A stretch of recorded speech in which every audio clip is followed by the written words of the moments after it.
them better. Okay, so number 2 is Patty. Muted. Oh. Unmute, Patty. Okay, great. Thank you. So we're going to start off. First of all, thank you for being here this evening. And we have prepared our budget projections for our regeneration plan. And Rachel, if you would go to the next slide. Great. So as you're looking here, you will note that we have 3 categories of funds: the unrestricted, temporarily restricted, and our restricted. And just as you know, we understand these terms, the unrestricted are funds that are not tied to any particular expense. The temporarily restricted is like a grant that has a specific purpose, and the grant cannot be spent on anything else. And then restricted is an endowment where there are rules set up for exactly how and if the funds can be spent. So looking at the income for the plan, it is through apportionments at $177,000.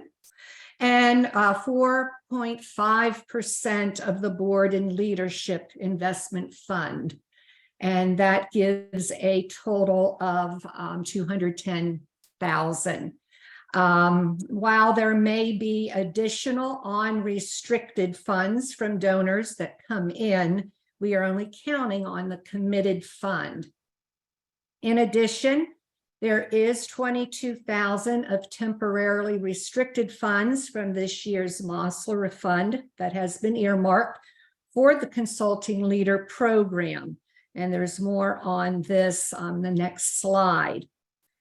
Approximately $32,000 not spent from the Adler Fund grant, which is also temporarily restricted funds, and then approximately $3,000 to $5,000 from the Rose Rappaport Long Fund, which is also a temporarily restricted fund. Now, none of these grants are multi-year, meaning the grant is applied for each year, and this decision is made by the societies each year. And they can decide at any time not to fund the AEU. And you will see in parentheses after each of those funds, the society that these funds fall under. So our total operating unrestricted funds for this 23-24 budget is, as I've said before, $210,120. Okay, moving on then to the expenses. The work group to regenerate the Consulting Leader Program is at the end of their process and close to being able to start the Consulting Leader project in September. I believe that's correct. It is anticipated. We're past the 3-minute mark, so just Okay, I'm going to quickly finish. Yeah. Okay, it is anticipated that everything will be in place by September and funds will start to flow over the course of 12 months. And then you can see our Visiting Leaders program at $3,000. The YES conference, anticipating it, will, they'll have enough energy to continue next year. And let's see, the organizational development consultant at $80,000. Personnel, program and communication support will continue. So as you're looking down through their total expenses, $201,000. So final words here, the West proposal calls for no apportionments. And we believe that this is not the time for that to occur. This is a time where your return on your investment will be very large. And to pull out now, you are divesting right before the growth. Also, having skin in the game of regeneration is important to bring value and engagement among all societies. So this is a time to give more if you can, but not to stop paying. It's challenging, but together we can regenerate fiscally and everyone will benefit. And the finance team will be looking into and evaluating additional economic dues models that are innovative and more in line with mutual aid and support models. All right, Thank you, Patty. Okay. questions? Very well organized, Patty. Okay, and here we have some highlights. This slide was generated through Rachel, and a look It was at all of generated the- for the last board meeting. right.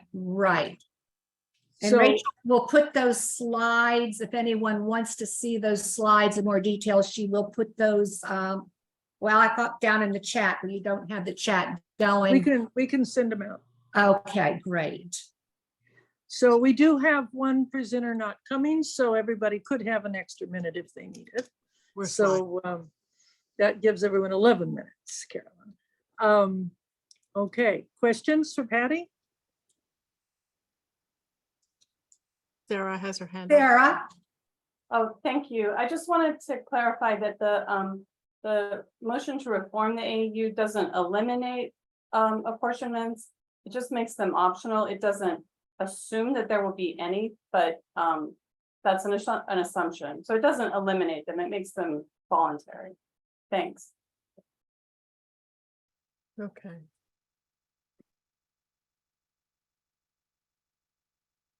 So this budget keeps a lot of the programs in that have been considered to be very important to societies, the visiting leader program and so on. Those things remain and are specifically provided for in this budget. yes. Even with the Yes Conference, as long as, they have the energy and wanting to continue, and they can work with their educational directors at one of the societies, work with their students to help organize it. And of course, we don't want to make any assumptions about who in those societies might take this on, but we do know that the team will work in support of the effort. Yeah. Okay, go. So Eric has his hand up. Eric? Hi, thank you. Hi, Patty. Hi. So I want to make sure I understand the 3,500 for the Yes Conference, that's administrative costs, and there are personnel costs for the Yes activities in personnel, or is that the total amount for Yes related activities? Yes is usually a net. Can I jump? Oh, sorry. Yeah. Go ahead, Liz. I don't know what usual is, but that number is based on the scholarships. Those are scholarships. There's no administrative cover. It'll be a volunteer process to administer it, which is very minimal. It might be more, but the students do a lot of the work. So that represents scholarships. Thank you. Gotcha. And so there's no, I mean, I know in the past we've had some salary that was paid to support administrative person at AEU Yeah. for Yes activities, and thought, a lot of work was done for very little money. Is that in the budget anywhere? That would be Trish, Colin, Trish. Yeah. Yeah, those activities in this budget would not be continued. That would be looked at through the education team to evaluate what we've done, what is the best way forward, and to work with the students and people who have been previously involved. So while Trish's salary would be continued eliminated? Yes Conference, I think it's not necessarily critical, and this will be evaluated to continue with the administrative component for the time, through the period of time, the regeneration time. Mhm. So Right. there's no, so Trish's salary is eliminated in this budget. Right. Yes, And are there administrative costs associated with the organizational development consultant, or is all of that 80,000 just salary? there's no salary, they're a consultant. Because, well, right, fees. Thank you. Are there administrative costs that are going to pertain to that, or is the person going to work on their own computer in their own location? Exactly. Without any travel? Just like, no, there's travel, which is Mhm. part of the budget. Right, You can look at Okay. it more detail when you look at the detail of the comparison budget. It's in there. Okay, thank you. We're at 10 minutes. We're going to take another minute. Any other questions?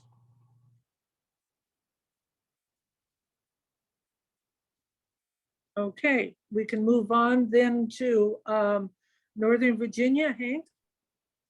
Okay. The budget is based on the budget for Patty's proposal with the following changes. One, $6,000 is put in for staff to work with the kids on the YES program and to work with the DREs to facilitate networking among the DREs, directors of religious education, so as to help them have networking similar to the President's Council. 3, there's another $15,000 of administrative costs. One, I don't think the administrative costs and the budget is realistic. And there are anything like the cost of AUU Zoom, we have to pay. We have to pay certain insurance, etc. And so that I put in, okay, and the other thing is that the budget the budget in the Susquehanna thing assumes that we would be closing the AAU office at the beginning of the fiscal year, that we would and so that the rent and the equipment, etc., is would be eliminated. But I would think that it is premature before the consultants do their studies to say that we can get along without a national office, that it is important to know how we're going to handle the answering of the mail, how we're going to handle the archives. The archives, I think some of them are important for historical purposes. Some of them are important, let's say, to get lists of people who've donated in the past. There are all sorts of things that are in the archives that I don't think we're ready to close up shop October 1st. And let's wait for the results of the organizational study before we close the office. The funding is similar to the Patty's proposal, except I'm putting in the there is 8,000 minimum that we get each year from the Maslow portion of the Maslow funds that are for spreading the movement nationally. Half of the Maslow funds are dedicated for leadership training, and I don't think we can use that money for the consulting leader funds, but I do think we can use the money that we got last year for the consultant leader program, for spreading the movement nationally for the consulting leader program. We're down So to excuse me, my time's up. not, just kind of like leave time for questions. Okay. So I have, in my budget is $13,300.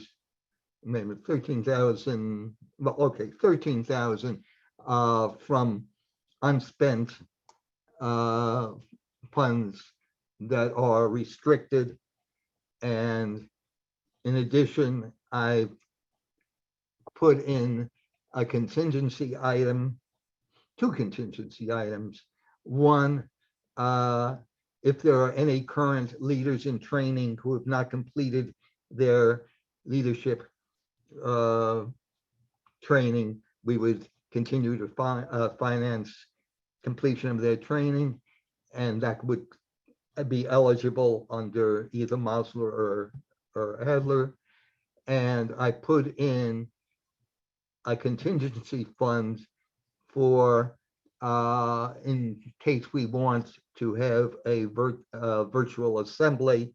I put in that so that we would have money in the budget in case it is decided after the organizational studies that we want to have a virtual assembly next year. Okay, Thank you. any questions for Hank?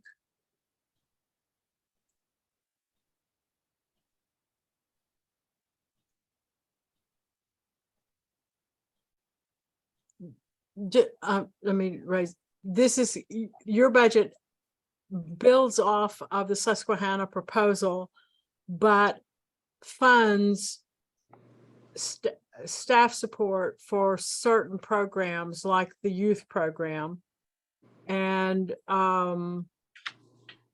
make sure that we maintain, if we made a commitment to leaders in training, we honor that commitment and carry on. But it does still have an organizational development component Yeah, as Susquehanna. that's right. But it also keeps, at least allows expenditure for maintaining the national office. Oh, yes, and yes, absolutely, protecting the archives. Very good. Thank you. Harry Okay, has his hand up. Hi, Hank, I confess that I have not attempted to peruse the various documents very carefully, but I am listening. And what I'm hearing is that your plan starts with the Susquehanna Valley budget, but then adds more expenses to it. In very brief layman's terms, how is your budget balanced with those additional expenditures? Are there funds you're drawing on that the Susquehanna Valley proposal does not? Thank you. The Susquehanna Valley proposal does not have built into it drawing down of funds from Mosler, from the half of from the half of Mosler that is for spending the spreading the movement nationally.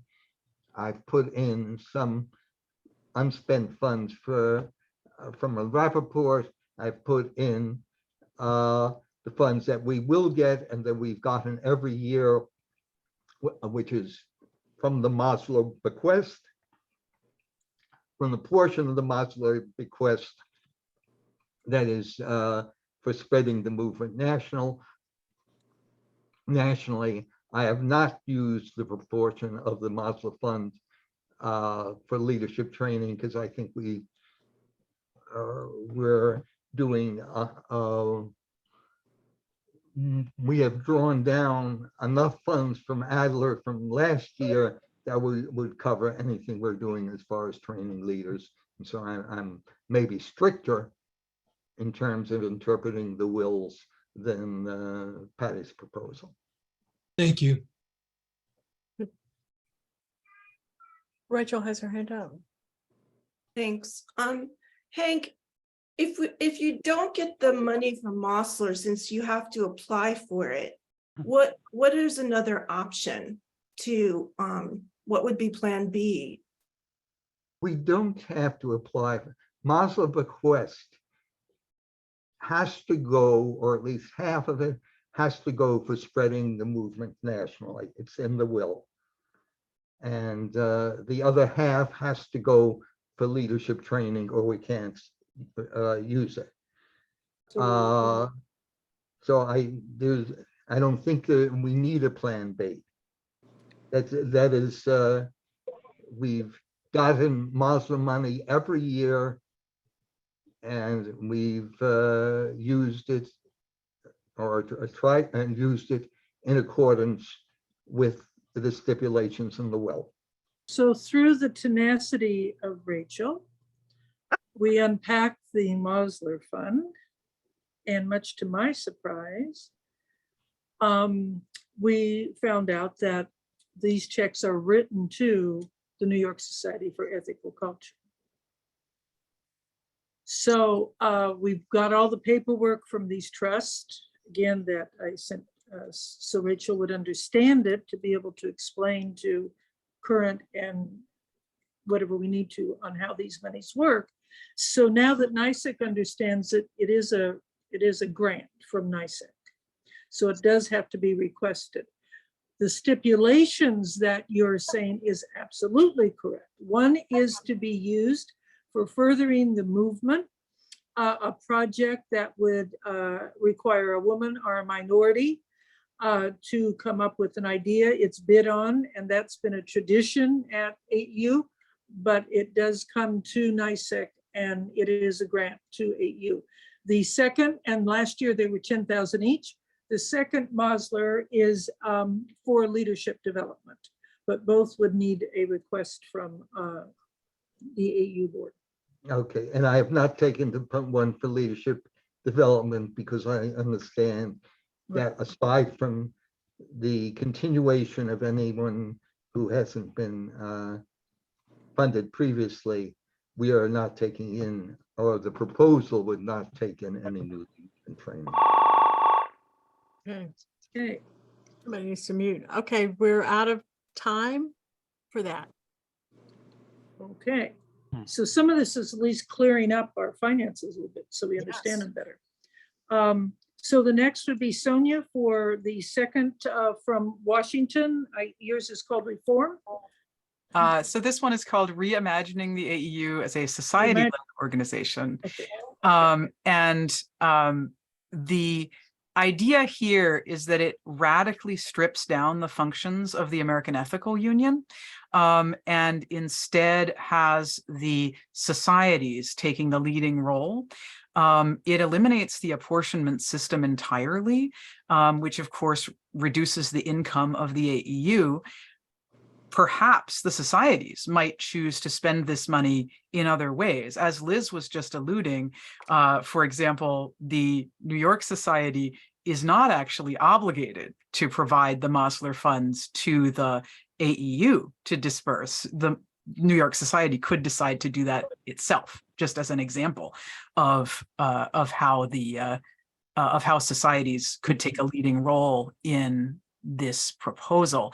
Anyway, at Washington, we don't really think that budgets can be appropriately written for proposals that have not yet been approved. You heard that already from Sarah to some extent. Our view is that once a proposal is actually passed would be the right moment to figure out its detailed budget.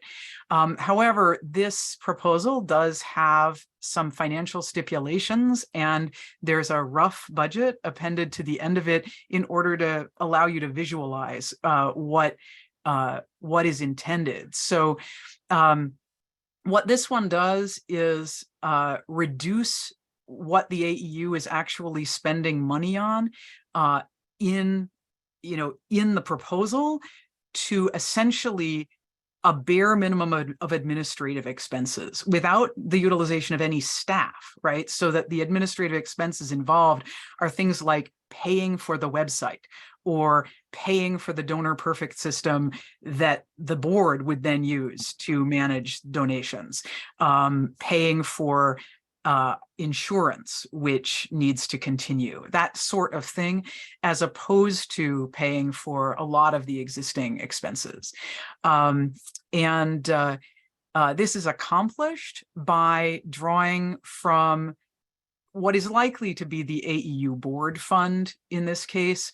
But the goal is to draw no more than 3.4% of the total amount of funds that are under the board's control for the purpose of fulfilling these administrative expenses.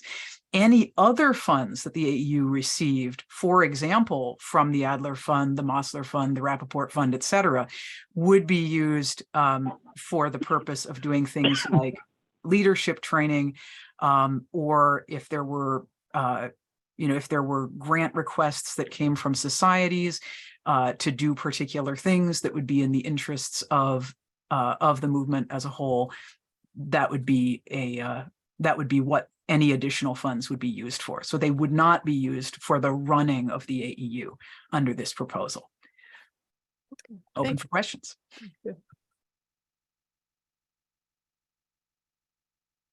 And so there would be no office, it'd be a virtual office or virtual.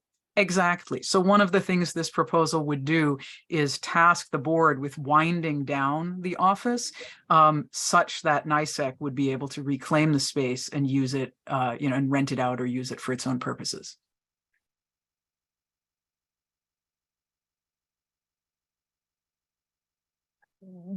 Hank? Hank has a question? Hank's muted.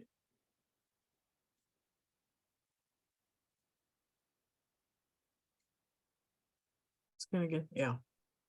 In one of the West proposals, there is a statement about the use of volunteers to run the what had been paid staff position of the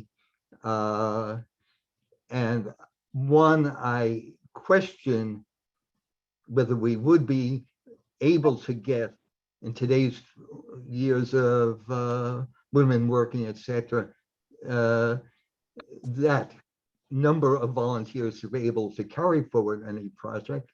But two, any possibility of doing it might be to get some Novus members to put in some work in, but if there's not an office and then no one to tell them what to do, how do we get the volunteers to even update the address list? Well, And Hank, three, who gets the mail, who answers the mail, who keeps things, do the day-to-day work of administering an organization. So Hank, I think that there are some assumptions inherent in your question, such that, for example, the idea that maintaining lists of members is actually a function the AEU needs to be engaged in. Is that actually necessary? Or can our individual member societies be responsible for maintaining lists of their own members? Regarding getting the mail, there exist services that will provide a mailbox where they can scan in your mail for you. But all of these are things that the board would be tasked to figure out, right? This isn't something that we can figure out without having the board get engaged with it. Right. Carolyn?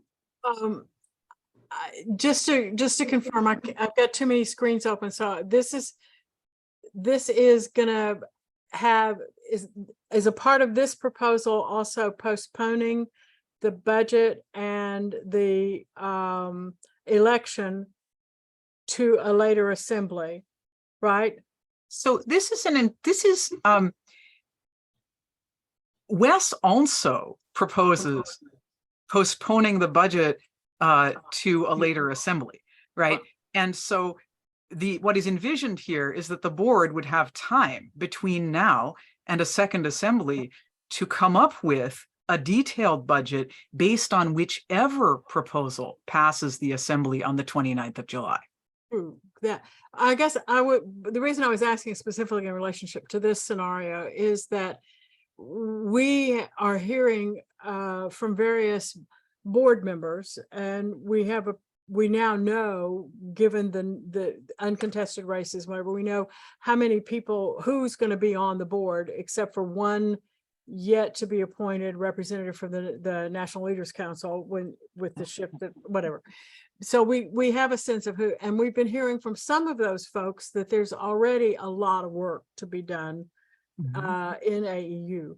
So one of the concerns, if this is falling on the board to begin to do more and more administrative kind of tasks, the proposal give them time to consider maybe a piece, maybe actually kind and a good idea to see, because typically some officers and some directors, they are used to having staff support for some of these activities. So this eliminates that staff support, right?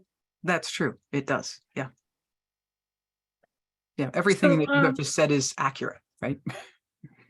Yeah.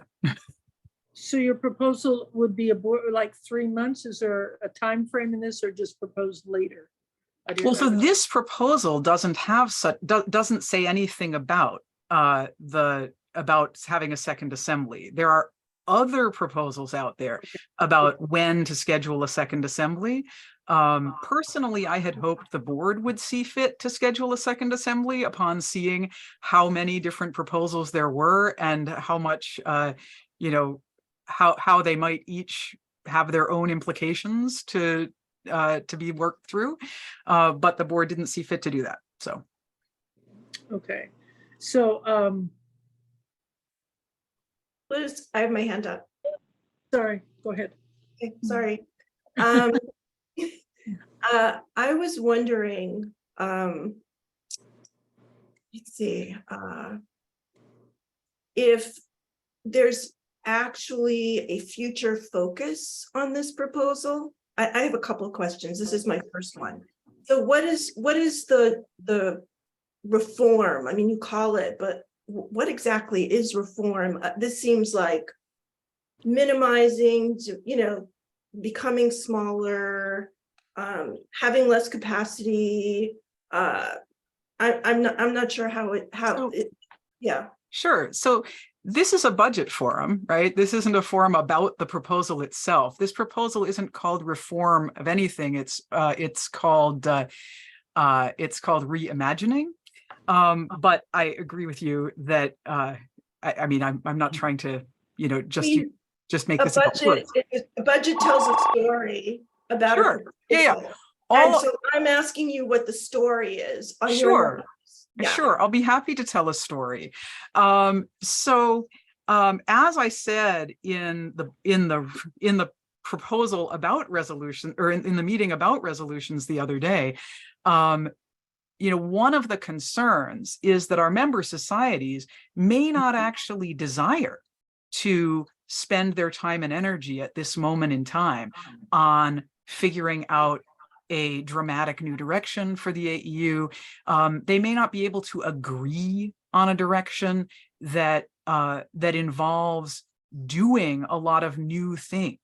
This proposal provides the opportunity for member societies to focus on their own internal needs and not be terribly concerned with what's going on at the AEU. Right? It is really about the societies doing their own thing and collaborating with each other as needed. But it preserves the capital of the AEU, the financial capital of the AEU. And the reason why it does that is so that if, for example, you read James Croft's recent screed on Facebook, where he talks about the need for the AEU to be completely reimagined and to transfer its assets to a new organization, if you agreed with James Croft's idea and the whole movement could get behind that idea, right? What this proposal would make that possible, right? By preserving its existing capital, and allowing for, you know, a future time when our societies might be more motivated to move in a new direction. No, we're I time. think we're up, okay.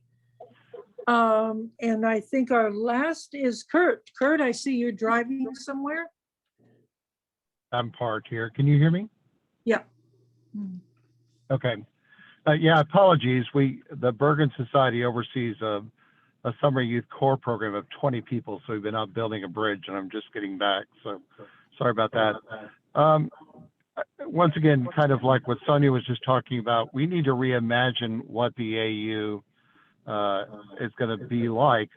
If you look at the math, it's very impossible for a network organization to support 20-something affiliates on the outside without generating any income at all.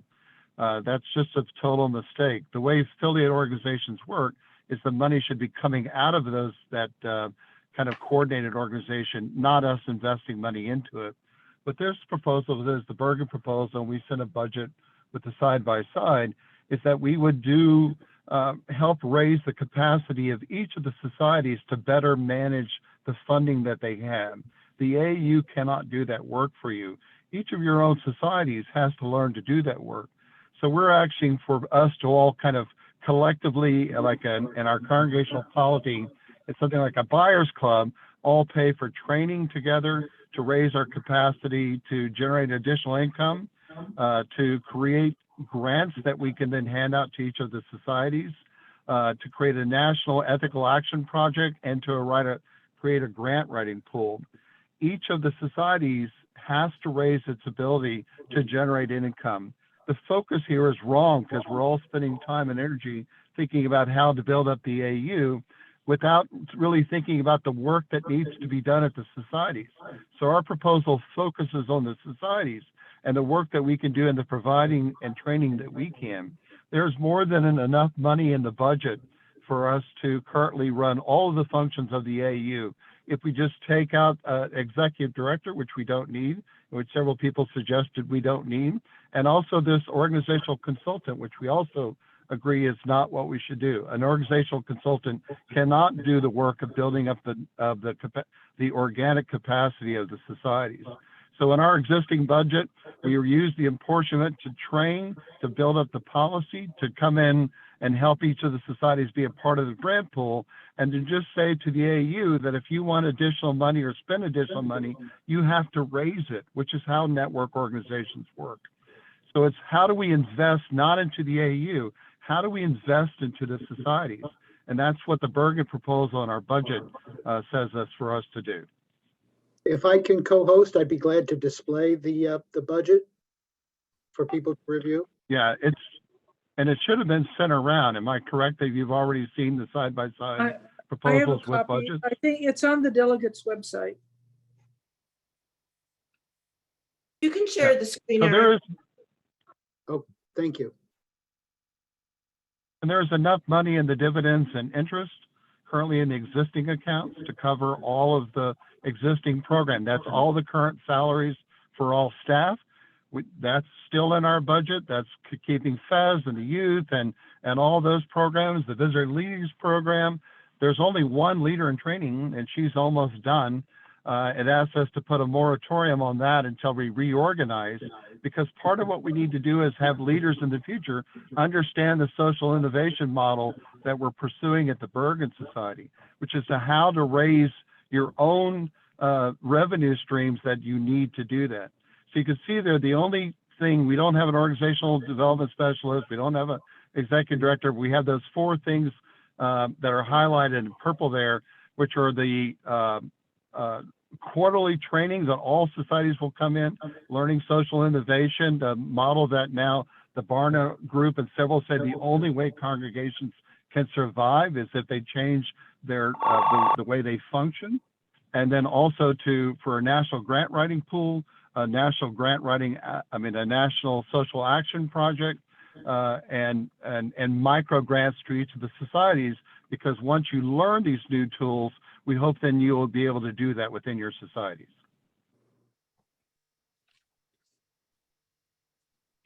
And then eventually we just continue to draw down the apportionments should get less and less. We are saying that we will fund these 4 programs at the beginning with 35% less apportionment this year. And each year after that, it will go until it eventually approaches 0, which is what we want. We want the AAU to generate income to support the societies, not the other way around. So it dramatically just says the shift is not to focus on investing and training the AU, which if you look at all the numbers, will never have the capacity to support the movement. We have to develop the congregations. That's what all the research says that we need to do. And that each of the societies needs to raise its 6 revenue streams, and we want to help provide that kind of training. So Kurt, the 115 for apportionments, that's like just a 35% reduction, but invoices would go out as normal? Yeah, so it would once again be voluntary. We would hope that they would Be find voluntary. value in those 4 areas. Yep. If they don't want to participate, our numbers are actually cheaper because then we don't have to pay for their training. We don't have to put them in the grant writing pool. We don't have to give them micro grants.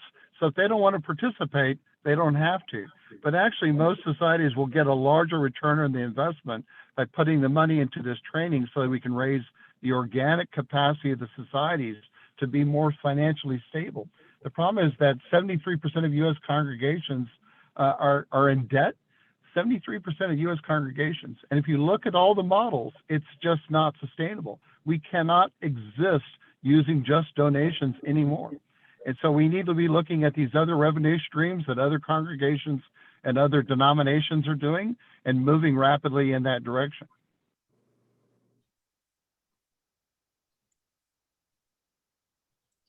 Okay, should we stop screen sharing and ask Kurt questions? Sure. Any questions for Kurt?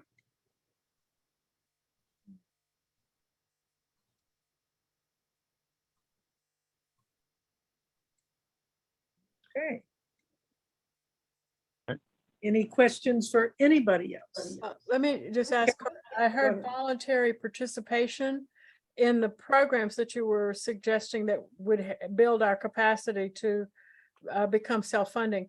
But did I also hear voluntary apportionment, or were you not? I thought at one point you were talking about a sliding scale, not sliding scale, that you would slowly start yeah. reducing, but that would still be. It's a scheduled reduction, Yes. but then society should make a decision to buy in or not, because some of them may not even have the funding to do that. You should be getting more money back once again as we continue to do this. So your investment is to train your society's fiscal, set up itself on a fiscal path for its own strength. That allows all of us then to kind of draw upon each other more and more. There is no model that says you give a bunch of money to another organization and hopefully they create a plan through some organizational specialist who has no plan yet to raise money for the societies, when many of the societies are not in good financial shape.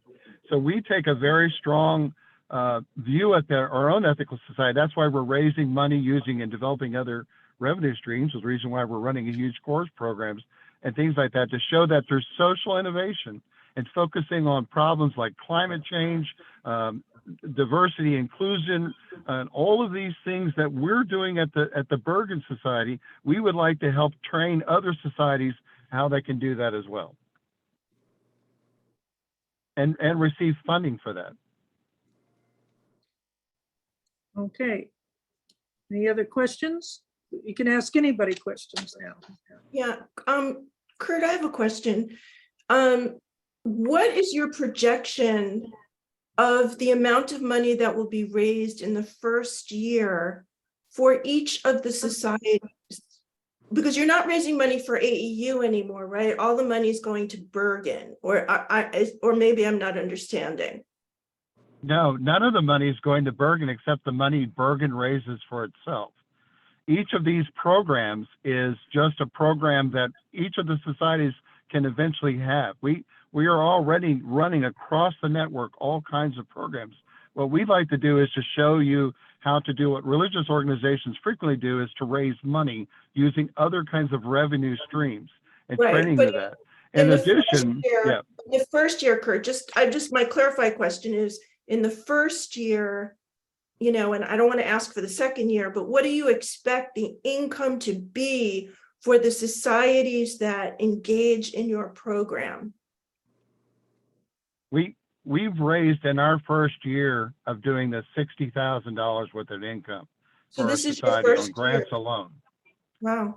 Yeah, so I think obviously smaller societies would have nowhere near that capacity, which is the reason why we want to give them $1,000 social innovation grants, which is the reason why we want to put them in the grant writing pool, and we will show them how to raise that money themselves and increase, diversify their revenue streams.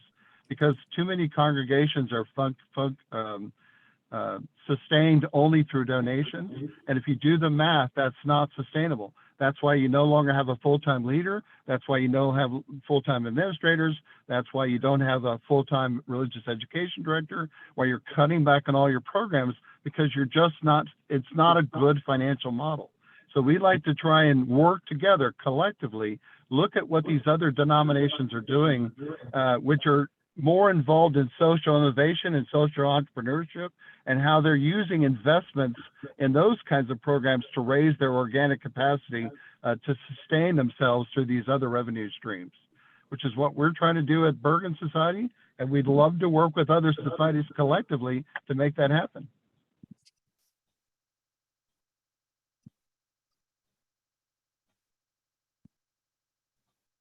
Kurt, Patty here from SVES. Hey, Patty. So we're, a lot of our time will be used in generating grant writing and getting grants. And how does this translate into, so you're getting funds? How is your membership growing or being strengthened through working diligently and getting grant money and doing projects? I mean, are you seeing growth in your community also? Yeah, so when we say that you're paying an apportionment, that apportionment is to pay for your training. There'd be 4 quarterly trainings, we'd all come together again, and we would show you the models that we're pursuing here. So here at the Ethical Society, at the Bergen Ethical Society, we have a robust summer youth employment program. Trust me, it's running all these programs. We have science, STEM enrichment programs. We fund our Sunday school program a lot through grants and grant writing. We have 63 outside organizations that we're working with, and all of these people are participating in, which allows us to go after even additional funding. A big portion of my salary is covered now by grants and outside programming, and that's how you can afford to eventually build up your staff. That allows you to do much more programming. We are extremely busy here. We have another big event this weekend to talk about climate change through a $3,000 grant that we got from Hudson River Foundation. We had money to pay for our Sunday school program for that. That created a large amount of activity. In fact, this past couple of months, we've had several big society functions like our retreat, which I think we had 54, something around there, people participate in. The Sunday school is meeting this weekend. I think she's got 30 coming up for that. So we just as you generate this amount of excitement and activity, people get drawn into because you're funding innovation programs, STEM enrichment, science, job training. Yeah. Yeah, right. So you do job training, you do that? Yeah. Okay. So you're in a more urban city environment, large population. SVES is in the middle of farm country in central Pennsylvania. You're able to find all of these wonderful network opportunities with, around you. we don't have that, I'm certain. And Right, I'm, so that's what I would do is I would train you to show you that there's plenty of money in the state of Pennsylvania for this program. This is what I do professionally for the last 20 years, traveled around to American cities and rural areas and Wind River Reservation and some other than First Nation reservations who are in extremely remote areas of maybe 2,000 people and show them the large amount of money that already exists for rural restoration, rural Wi-Fi development, rural education program, rural health programs, dealing with the opioid crisis. All of that money is out there. I have never seen more money than I do now as a professional grant writer for these programs. And we would show you how to do that. Patty, that money exists in your area, even for small communities of a few hundred people. thank There you. is tons of money for Pennsylvania. I'm seeing your grants come across my desk all the time because I have all these alerts that say Pennsylvania, New Jersey, and there's quite a bit of money out there.